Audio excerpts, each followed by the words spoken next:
banyak yang pengen tahu ini, C. Imlek sendiri itu apa sih, C? Jadi kalau bicara Imlek itu sebenarnya kan sejarahnya itu panjang. Imlek ini kan dialek Hokkien.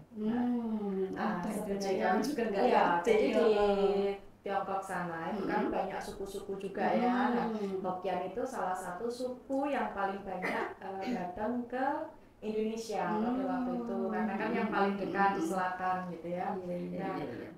Kenapa bisa dibilang Imlek? Karena itu tadi kembalinya banyak suku Hokkien yang datang di Indonesia. Jadi suku Hokkien ya. Betul. Nah, sebenarnya kalau pengucapan secara Mandarin itu Inli. Inli itu artinya itu sebenarnya in itu kan bulan. Jadi penanggalan berdasarkan bulan mengelilingi bumi. Iya, Cece ya. Makna Konghucu, makna tahun baru Imlek sendiri bagi warga Konghucu itu apa? Iya, jadi kembali lagi tadi kan saya sudah sebutkan kalau Imlek ini kan dari Konghucu gitu ya, dan ritualnya itu sangat erat sekali dengan agama Konghucu. Jadi kalau kita sebagai umat Konghucu ya ini hari raya keagamaan kita. Gitu. Selain hari tahun baru juga hari raya ya? Selain sebagai budaya juga merupakan ritual keagamaan kita. Hari raya? Iya, kalau orang Konghucu, umat Konghucu ini adalah salah satu hari raya. Baik, menarik sekali nih, C. Terus ritual apa ini, C, yang dilakukan warga Konghucu menjelang dan setelah Imlek? Kalau untuk yang di rumah, kita sembahyang ke leluhur, buka altar itu tadi. Terus kemudian kalau di hari H, malam sebelum Imlek itu juga sembahyang di kelenteng biasanya. Sembahyang di kelenteng, mengucapkan syukur bahwa ini akan bergantian tahun gitu. Kemudian di rangkaian setiap selama 15 hari itu sebenarnya juga ada sembahyang-sembahyang lagi sampai nanti di tanggal 15 itu juga kita sembahyang di kelenteng lagi. Biasanya di tanggal 15 ini sebagai penutup, ini banyak sekali kalau di kelenteng-kelenteng itu terus dirayakan, mereka berkumpul sama umat semua makan-makan.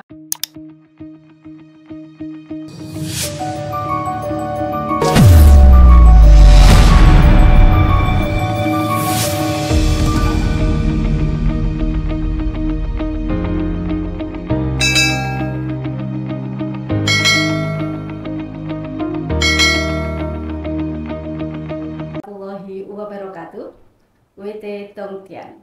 Puji syukur marilah kita limpahkan kehadirat Tuhan Yang Maha Esa atas karunia-Nya semata. Pada kesempatan kali ini kita masih bisa bersama dalam program acara On Mix Studio Kemenak Tuban dengan tema Sambut Tahun Baru Imlek, apa harapan warga Konghucu, bersama saya Laidia Mariati.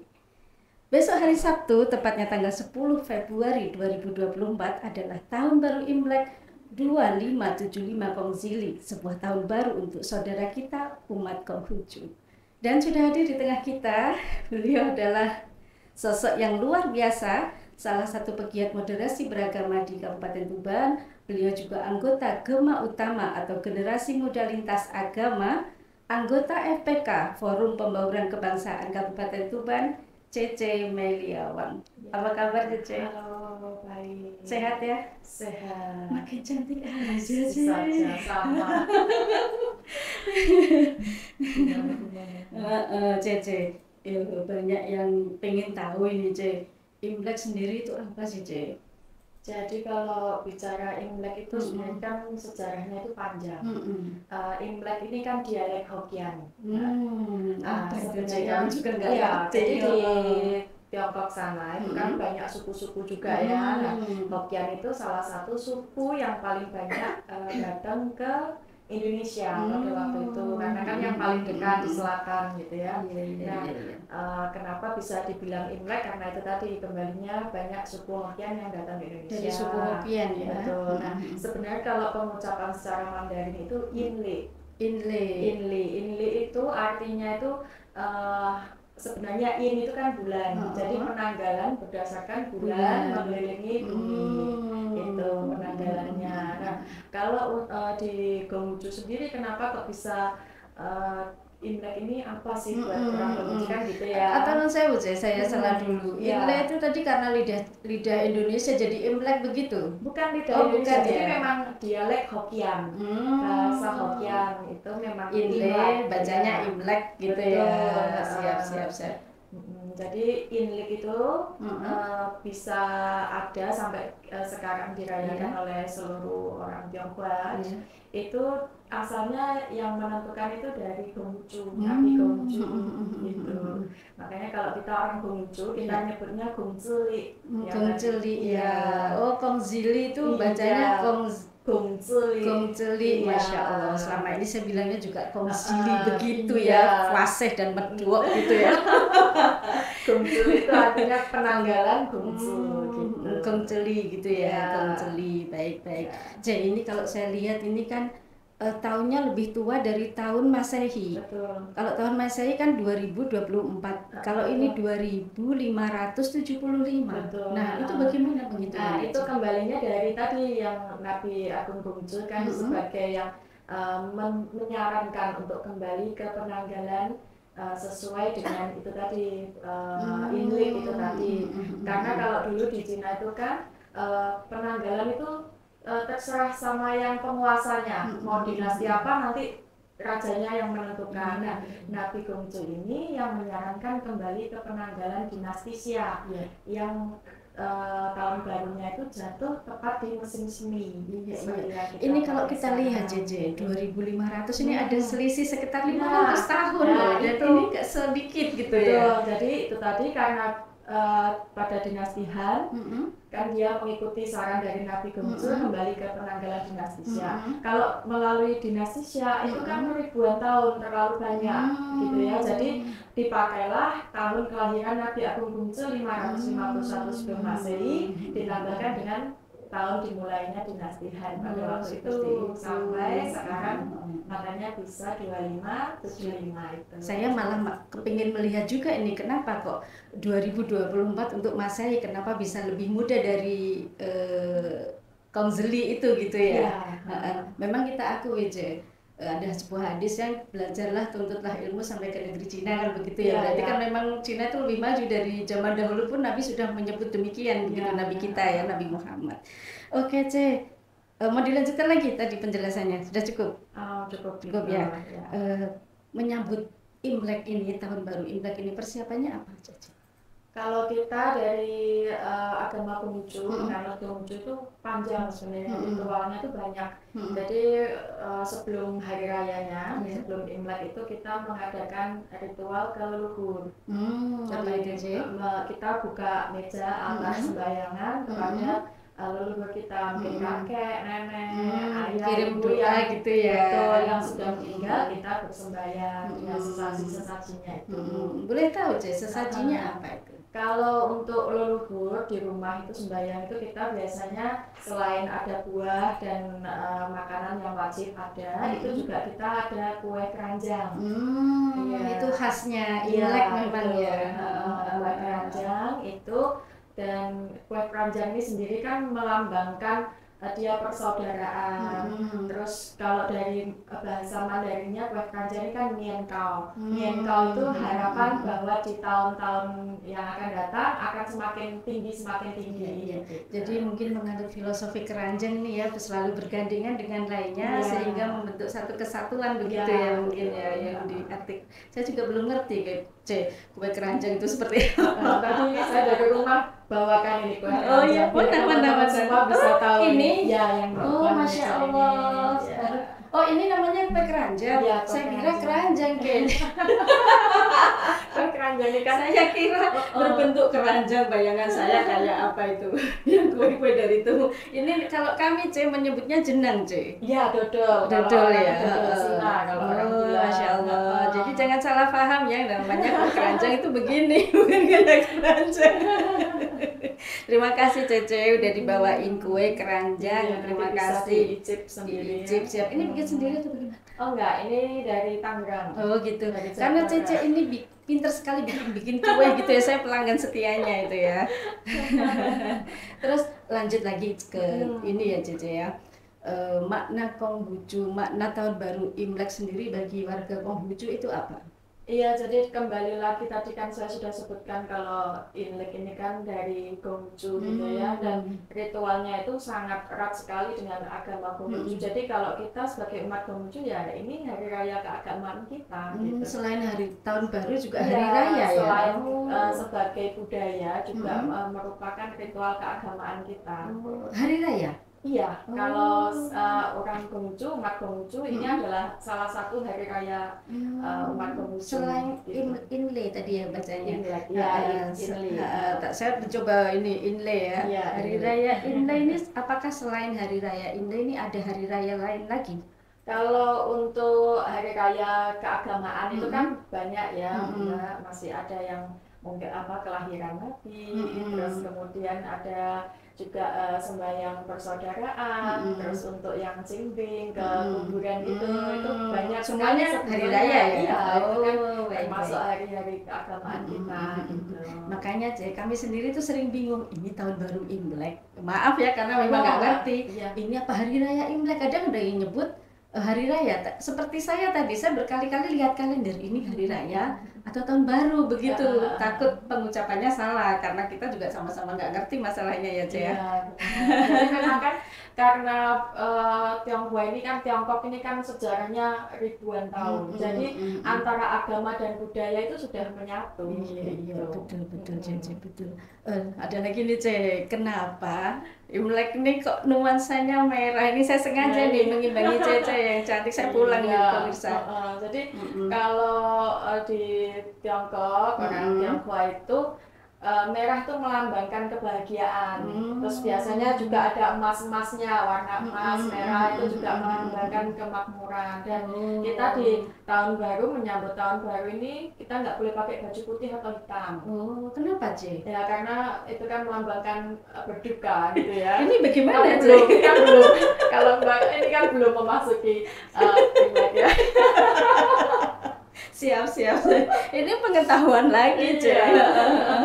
Jadi nggak boleh itu kita. Terus di rumah juga tadi saya kelewatan ya, nggak boleh nyapu. Jadi kalau sudah hari Imlek itu bersih rumah sudah nggak boleh. Tapi harus sebelumnya gitu ya. Jadi kalau orang bilang pamali nggak boleh itu sama misalnya nih, Ce, misalnya dilanggar. Iya, kalau itu katanya bisa rezekinya bisa pergi. Jadi gitu. setelah hari raya Imlek itu warga Konghucu tidak boleh menyapu selama berapa hari itu, Ce? Jadi kita sampai Cap Gome itu kita nggak boleh. Cap Gome dari tahun barunya berapa hari? 15 hari. Jadi selama 15 hari itu kita nggak boleh. Cap Gome itu yang disebut dengan Gong Sifat, Ce? Oh bukan, Cap Gome itu Cap Go itu 15. Jadi hari ke-15 itu bertanda berakhirnya perayaan Imlek itu tadi. Mungkin kalau di Islam itu sepasar itu mungkin ya kupatan. Iya, jadi jaraknya 15 hari ya. Kalau di sini kan biasanya ada namanya lontong cap gomeh gitu ya. Mungkin itu ya. Enak loh, Ce, itu. Iya. Soal makanan mana ada yang nggak enak ya, Ce? Di Tiongkok sana nggak ada itu lontong. Nggak ada ya. Oh, itu berarti itu dari itu sini. akulturasi dengan Indonesia sudah. Masya Allah. Makanya kok ada lontong, ada kayak lodehnya. Sudah Indonesia menunya. Siap. Hanya namanya saja yang cap gomeh gitu ya. Cap gomeh itu mungkin kan. kalau di kami ada juga loh, Ce, namanya bubur suro. Tahun baru kami itu kan 1 Muharram. Kalau orang Jawa bilang itu suro, Muharram itu suro. Jadi sama penghitungannya juga berdasarkan bulan. Baik, menarik sekali nih, Ce. Terus ritual apa ini, Ce, yang dilakukan warga Konghucu menjelang dan setelah Imlek? Kalau untuk yang di rumah kita sembahyang ke leluhur, buka altar itu tadi. Terus kemudian kalau di hari H malam sebelum Imlek itu juga sembahyang di kelenteng biasanya. Sembahyang di kelenteng mengucapkan syukur bahwa ini akan bergantian tahun gitu. Kemudian di rangkaian setiap selama 15 hari itu sebenarnya juga ada sembahyang lagi sampai nanti di tanggal 15 itu juga kita sembahyang di kelenteng lagi. Biasanya di tanggal 15 ini sebagai penutup, ini banyak sekali kalau di kelenteng-kelenteng itu terus dirayakan, mereka berkumpul sama umat semua makan-makan. Bukan yang namanya leang-leang bukan ya? Lang-leong itu kan tarian naganya. Tapi sama-sama itu milik Konghucu ya? Iya, jadi kan itu sudah termasuk budaya dan tradisi ya. Iya. Kalau nggak salah saya tahunya leang-leong juga semenjak di Tuban aja. Jadi dulu saya kan tinggalnya di Kutorejo ya. Nanti ada perayaan gitu, ada kayak karnaval gitu ya, Ce ya. Itu apa masih, Ce? Kalau sekarang masih dirayakan itu. Kalau untuk kirap itu beberapa daerah masih melaksanakan itu, apalagi yang waktu di Cap Ngone itu. Kebanyakan sih yang masih merayakan itu di daerah Kalimantan, Singkawang, Pontianak itu masih. Untuk di Tuban bagaimana? Kalau di Tuban selama ini masih belum ya, kalau untuk kirap keluar itu, kecuali. Tapi saya pernah, Ce, melihat sekali atau dua kali mungkin selama saya di Tuban dari 2002 ya. Itu memang meriah sekali dan memang rata-rata yang datang Chinese dari luar daerah, bahkan luar negeri, karena seperti yang kita ketahui ya, kelenteng apa namanya, Wansing Bio itu salah satu kelenteng terbesar di Asia Tenggara begitu, dan dipercaya satu-satunya kelenteng yang menghadap ke laut. Katanya kalau kelenteng yang menghadap ke laut itu mengandung keberkahan begitu. Berarti nggak setiap tahun ada leang-leang ya, Ce ya? Nggak ada sih kalau di Tuban sini. Untuk kirap keluar itu memang kan bertepatan dengan ulang tahun Kongco Pangkongnya gitu. Tapi kalau untuk Imlek itu biasanya hanya di dalam area kelenteng aja perayaan itu. Biasanya ada budaya begini nggak, Ce? Bermaaf-maafan dengan keluarga? Oh iya ada. Jadi hari pertama Imlek itu setelah malamnya kan kita sudah kumpul keluarga, makan-makan, terus besok paginya kita anak-anak itu kepada orang tua dulu sungkem. Kalau orang Jawa ngomong kan sungkem itu, kita pai-pai gitu, pai-pai kepada orang tua. Terus kemudian biasanya orang tua kasih ampau. Ya, berarti ini nanti kita dikasih ampau gitu ya. Kebetulan ampau itu untuk yang orang tua ke anak-anak, atau ini yang dapat itu anak-anak atau yang belum menikah. Karena saya belum menikah, jadi kalau saya yang dapat tadi. Jadi saya harus minta ke yang lebih senior gitu. Betul. Ya. Baik, Ce, menarik sekali ini pembicaraan kita pada kesempatan kali ini. Kemudian sebelum kita akhiri, ada kesan dan pesannya mungkin yang ingin disampaikan? Iya, kalau kesan-pesan sih atau harapan mungkin ya, harapan di tahun baru Gongsulik 2575 itu, tahun naga kayu, naga kayu ini harapannya ke depan Indonesia lebih makmur lagi, damai, tentram, terus untuk pribadi juga kesuksesan, kekayaan, terus kesehatan itu juga semakin meningkat. 新年快乐，万事如意，阖家平安，身体健康。 Pemirsa, semua dulur Kemenak Tuban yang berbahagia, usai sudah pertemuan kita kali ini, jangan lupa terus semangat berkiprah untuk mewujudkan moderasi beragama dimanapun kita berada. Kang Madun nggawa black isi kupat, selamat tahun baru Imlek 2024. Saya kupat jangan nilam toro, menawi wonten lepat kula nyuwun pangapura. Akhir kata, wallahul muwaffiq ila aqwamit thoriq. Wassalamualaikum warahmatullahi wabarakatuh.